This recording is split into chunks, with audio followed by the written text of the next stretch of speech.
एक युवक बुड्ढे को छेड़ते हुए, बाबा क्या बात है, मैं जवान होते हुए भी आपकी आयु का लग रहा हूँ। बुढ़ा मुस्कुराते हुए, आदमी 20 साल की उम्र में ही बुढ़ा हो जाता है, परंतु गधा 60 साल तक जवान रहता है। महेश, अरे रामू देख कर चलो, नहीं तो किसी गाड़ी के नीचे आ जाओगे। रामू, यार तू घबरा मत, कई बार मैं हवाई जहाज के नीचे आ चुका हूँ। पिता, बेटा बुद्धिमान लोग बेवकूफों की बातों का उत्तर नहीं देते, केवल हंस देते हैं। बेटा, इसलिए पिताजी परीक्षा प्रश्न पत्र पर मैंने पढ़ा और हंसकर चला आया। एक अफसर ने जब अपनी पत्नी को कमरे में आते देखा तो बहुत ही सख्त लहजे में अपनी खूबसूरत स्टोन से बोला, अगर दफ्तर में कुर्सी मेजों की कमी है तो इसका मतलब यह नहीं कि तुम मेरी गोद में चढ़कर बैठ जाओ। बच्चा, मामा क्या मैं भगवान की तरह दिखता हूँ? मामी, नहीं, पर तुम ऐसा क्यों पूछ रहे हो बेटा? बच्चा, क्योंकि मामा मैं कहीं भी जाता हूँ तो सब यही कहते हैं, हे भगवान फिर आ गया। लड़की, मेरी हर एक सांस पे हर एक लड़का मरता है। लड़का, तो तुम कोई अच्छा सा टूथपेस्ट क्यों नहीं इस्तेमाल कर लेती हो? रामू, यार जब तुम्हें गर्मी लगती है तो क्या करते हो ढोलू? तब हम एसी के सामने बैठ जाते हैं। रामू, और जब बहुत ज्यादा गर्मी हो तो क्या करते हो ढोलू? जब ज्यादा गर्मी पड़ती है तो फिर एसी को ऑन कर देते हैं। जज ने अपराधी से कहा, तुम एक ही रात में इस कपड़े की दुकान में 5 बार क्यों घुसे, जबकि कहा जाता है कि तुमने सिर्फ एक ही साड़ी चुराई है? अपराधी, जनाब मैं क्या करता, साड़ी का प्रिंट मेरी पत्नी को पसंद ही नहीं आया। एक पार्टी में किसी औरत ने अपने पास खड़ी औरत से पूछा, वह सुंदर लड़की किधर गई जो शराब बांटती फिर रही थी? दूसरी महिला, क्या आपको शराब की तलाश है? पहली महिला, नहीं, मुझे अपने पति की तलाश है। चुनाव टिकट देने से पहले एक राजनीतिक दल ने उम्मीदवार से इंटरव्यू लिया। राजनीतिक दल उम्मीदवार से, यदि कोई आदमी प्यासा मर जाए तो तुम क्या करोगे? उम्मीदवार, उसे थोड़ा पानी पिला देंगे। राजनीतिक दल, और मगर उस वक्त पानी ना मिले तो? उम्मीदवार, तो कम से कम उसे आश्वासन तो देंगे। No no no no. नदी में बाढ़ का पानी काफी तेजी से खतरे के निशान को पार कर रहा था। बाढ़ नियंत्रण अधिकारी के पास फोन आया, सर अभी अभी सूचना मिली है कि पानी खतरे के निशान से 1 मीटर ऊपर बढ़ रहा है। अधिकारी बोला, कोई बात नहीं, खतरे का निशान 2 मीटर ऊपर कर दो। मिंटू, अरे यार तुम हर एसएमएस को 2 बार क्यों भेजते हो मिंटू? ताकि अगर तुझे एक फॉरवर्ड करना पड़े तो दूसरा तेरे पास रहेगा। एक सज्जन के घर में चोरी हो गई। उन्होंने सुबह चौकीदार को बुलाकर पूछा, तुम रात को क्या करते हो? यहाँ चोरी हो गई, तुमने खटपट भी नहीं सुनी? चौकीदार बोला, खटपट तो सुनी थी, मैंने पूछा भी था कि कौन हो, परंतु उसने कहा कोई नहीं सरकार, वह सिर्फ चोर ही नहीं झूठा भी था। पड़ोसी, महिला, आपका लड़का मेरी नकल उतारता है, आप उसे रोकती नहीं? लड़के की माँ, बहन कई बार उसे समझा चुकी है कि मूर्ख लोगों की नकल मत किया करो, पर वह मानता ही नहीं। शूटिंग की सारी तैयारियां हो चुकी थी, हीरोइन भी आ चुकी थी। अचानक हीरो का फोन आया कि आज नहीं आ सकूंगा। डायरेक्टर झुझलाकर पूछा, क्यों? हीरो, मेरे दांत में दर्द है। डायरेक्टर, तो क्या हुआ, तुम्हें एक्टिंग करनी है, हीरोइन को काटना थोड़ी ना है।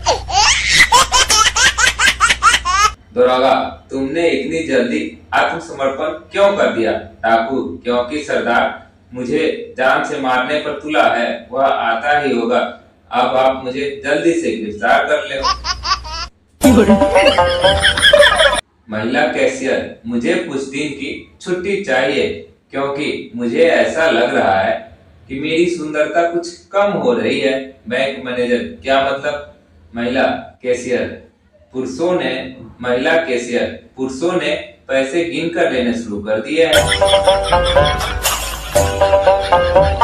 रमेश, मुझे लगता है मेरी पत्नी मेरे साथ बेवफाई कर रही है। अमित, कैसे? रमेश, कल रात वह देर से घर लौटी। मैंने पूछा कहाँ गई थी तो उसने कहा नाजमा के घर गई थी, जबकि नाजमा के घर पर तो मैं था। चिंटू, सर जी मुझे सब मंजूर है, मगर salary 1 lakh, 1 flat, 1 sofa, driving car चाहिए। मालिक, हम आपको 2 लाख, 2 फ्लैट, 2 कारें देंगे। चिंटू, क्या मजाक कर रहे हो मालिक? शुरुआत तो आपने ही की थी ना। देखो आया, तुम अपनी तनख्वाह से ज्यादा तो बर्तन तोड़ देती हो। नौकरानी, किचन में बहुत भीड़ हो रही है। सेठानी, नुकसान तो हमारा हुआ ना। नौकरानी, मालकिन मेरी तनख्वाह बढ़ा दीजिए, बर्तन कम हो जाएंगे, तनख्वाह आगे निकल जाएगी। सास बहू, पड़ोस की सुषमा 1 नंबर की झूठी है, उसकी बातों पर कभी भरोसा मत करना। वैसे तुमसे सुबह सुबह क्या कह रही थी? बहू कह रही थी आप बहुत भली औरत है। नीलू, तुम्हारी बेटी की सगाई हुए पूरे 2 वर्ष हो चुके हैं, विवाह में इतनी देर क्यों हो रही है? संगीता, दरअसल लड़का वकील है, जो ही विवाह की तारीख आती है वह कोई न कोई बहाना बनाकर आगे की तारीख मांग लेता है। बहुत रात गए, अचानक 2 आदमी टकरा गए। पहला व्यक्ति, क्या बात है मित्र, इतनी रात तक बाहर भटकते फिर रहे हो, तुम्हारी पत्नी कुछ नहीं कहती? दूसरा व्यक्ति, मेरी शादी नहीं हुई।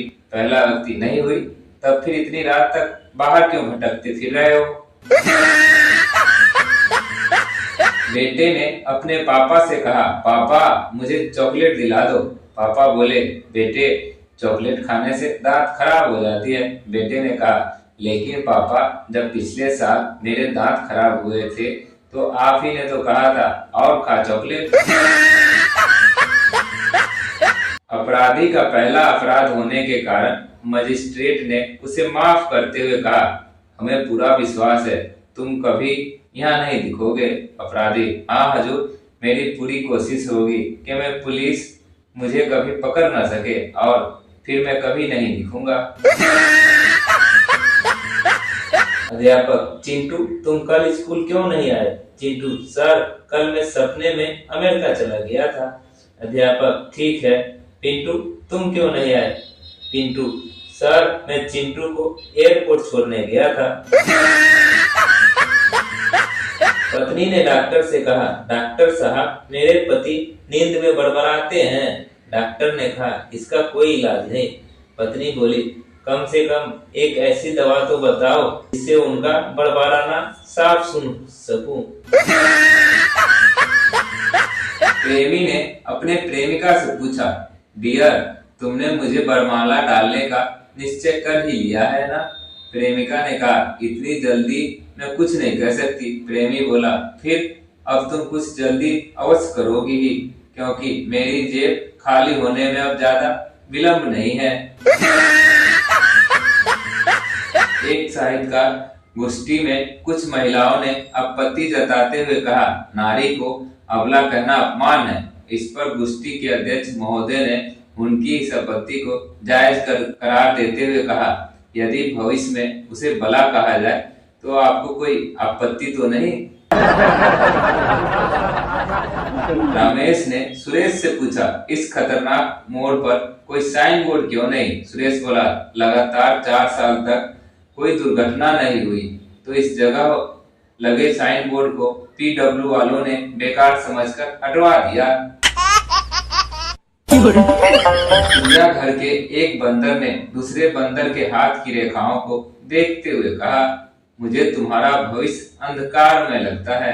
दूसरा बंदर, लेकिन बंदर का भविष्य तो अच्छा होता है। पहला बंदर, लेकिन तुम कुछ दिनों बाद इंसान बन जाओगे। सोमू, डैडी मैं आपसे ज्यादा काबिल हूँ। डैडी, मैं काबिल हूँ क्योंकि मैं तेरा बाप हूँ। सोमू, तो आपको मालूम होगा कि अमेरिका की खोज किसने की थी? डैडी, हाँ मालूम है, कोलंबस ने। सोमू, उसके डैडी ने क्यों नहीं की? बोलो, वे तो उससे ज्यादा काबिल होंगे। एक दिन पप्पू को अनजान नंबर से फोन आया। फोन पर लड़की थी जो बोली, हेलो, आप कुंवारे हैं? पप्पू, हाँ, लेकिन आप कौन बोल रही हैं? लड़की, मैं तुम्हारी बीवी बोल रही हूँ। आज घर आना तो बताऊंगी। थोड़ी देर बाद पप्पू को फिर एक अनजान नंबर से फोन आया। फिर से एक लड़की ही थी जो बोली, क्या आप शादीशुदा है? पप्पू, हाँ, लेकिन तुम कौन हो? लड़की, तुम्हारी गर्लफ्रेंड। धोखेबाज। पप्पू, सॉरी बेबी, मुझे लगा मेरी बीबी है। लड़की, बीबी ही हूँ, आज बस तुम घर आओ फिर बताती हूँ। टीचर, बताओ बच्चों, चलती बस से कब उतरना चाहिए? छात्र, सर, जब अस्पताल नजदीक आ जाए तो चलती बस से उतरना चाहिए। एक छात्र ने गणित के अध्यापक से कहा, सर, अंग्रेजी के अध्यापक साहब तो अंग्रेजी में बात करते हैं, आप भी गणित में बात क्यों नहीं करते? गणित अध्यापक, ज्यादा 3-5 ना कर, फौरन 9-2-11 हो जा, नहीं तो 4-5 रख दूंगा तो छठी कर दूंगा, याद आ जाएगा। अध्यापक ने बच्चे से कहा, वह चोरी करता है, इस वाक्य का भविष्य काल बताओ। बच्चा, सर, इसका भविष्य काल है, वह जेल जाएगा। माँ, मैं भी तालाब में तैरना चाहता हूँ। माँ, नहीं बेटा, तू डूब जाएगा। पुत्र, लेकिन पिताजी तो घंटे भर से तालाब में तैर रहे हैं। माँ, बेटा, तुम्हारे पिता का बीमा हो चुका है। राजू ने भिखारी से कहा, लो 10 पैसे, कुछ खा लेना। भिखारी, रहने दे बेटा, मैं लंच टाइम में भीख नहीं मांगता।